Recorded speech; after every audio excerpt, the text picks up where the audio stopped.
Good morning, everybody. I'm Broward County Commissioner Stacy Ritter. Welcome to Coffee with Stacy.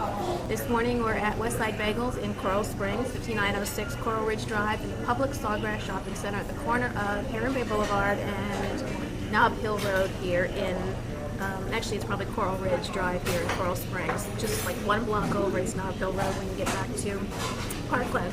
Phone number here is 954-755-4600.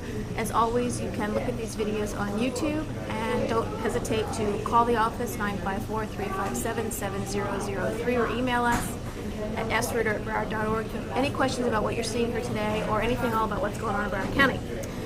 Today's guest is Scott Brunner, the Assistant Director of Broward County's Traffic Engineering Division, and we're going to talk about traffic this morning. Thanks for being here this morning. Thank you. I'm really delighted to have you. I've lived here since 1974, and clearly traffic has increased dramatically in the 37 years since I've lived here. But it's a big issue for a lot of folks here in Broward County, moving people from one place to the next. It's a big job. It's got like 1.8 million people and God knows how many cars and buses. So tell me how Broward County's traffic engineering system works. Well, we have a centralized computer system that controls all of the signals across the county, regardless of whether they're on state, county, or city roadways. We have a central system that operates them all in second-by-second command. We have about 3 different timing patterns that we use throughout the day in all our arterial corridors. What does that mean? Basically, we have a preset pattern or system for each major corridor from, say, 6 a.m. to 9:30 in the morning. Then we go to another pattern, and then we have one from 3:30 to 6 p.m.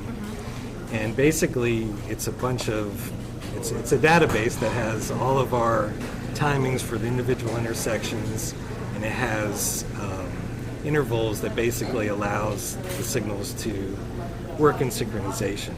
So Broward County traffic and Broward County government is responsible for every traffic light at every single intersection in Broward County, regardless of who owns them, which governmental entity owns it. And why is that? Is that a state law? The state is allowed to assign the operation to maintaining agency, which is usually Broward County. And the cities have typically chosen to default to the county, so we basically have all 3 sets of jurisdictions under our operation. Do you know how many lights or intersections there are? Well, we have approximately 1,280 signalized intersections, and we have almost 1,375 total devices, plus over 900 school zone flasher assemblies. So we have a very large network. In fact, I think we have one of the largest school zone systems in the country. So we haven't. I'm sorry. No. We haven't found one that's larger yet. We also do the school zones. We do the school zones. And yes. this is all computerized. The school zones are actually controlled by a pager system that updates the schedule, and there's internal clocks, and we send signals out to them every day. But our system is 20 years old right now, but we are moving to a new system. Let's talk about that new system. The main part of the system is the software and the communications platform. Our current system operates on an old analog style 1970s, 1980s era system of communications, which, as you can imagine, if you try to plug in a 20-year-old PC into your office right now, probably wouldn't work with your network. It just doesn't. So we need to update our software to a system that's much more flexible and compatible with today's computing.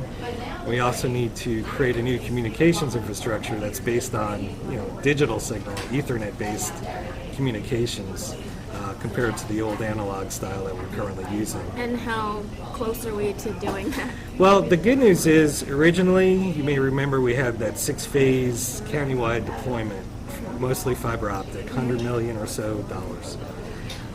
Obviously, the county doesn't have that kind of money to spend. So what we're doing is we're totally reassessing our system. We've had some test pilot success with cellular communications. We're actually using 3G and 4G cellular devices to connect to our signals. That's proved to be promising. We have 17 intersections that are operating on cellular right now, and that will enable us to basically communicate in a digital fashion to our controllers out there. Our controllers in the field are actually, in many ways, a lot smarter than our central system because they're new. They're designed to be upgradable into the future. So when you talk about controllers, you're not talking about people.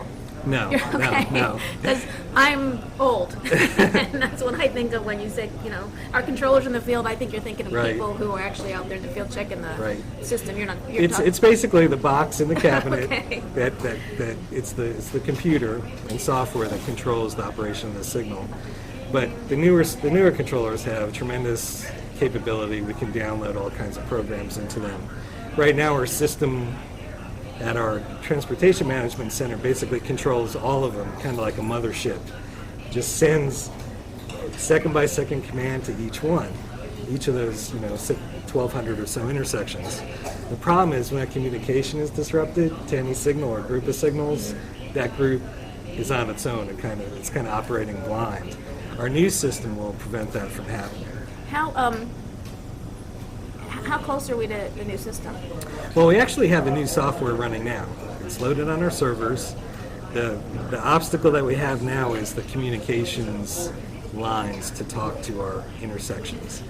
So we're hopefully in the next year or so we're going to have about 500 intersections operating one way or the other on that new software, either through our existing copper cable network underground or through cellular communications or a hybrid of both.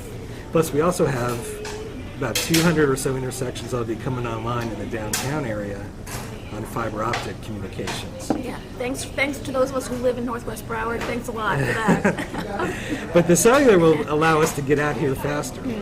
Now, I get a lot, as I said, I get a lot of emails and phone calls about synchronization or signalization, and I don't even know which is the right term for making sure that you hit a green at every single intersection when you're traveling a major thoroughfare like Commercial Boulevard or Sample Road.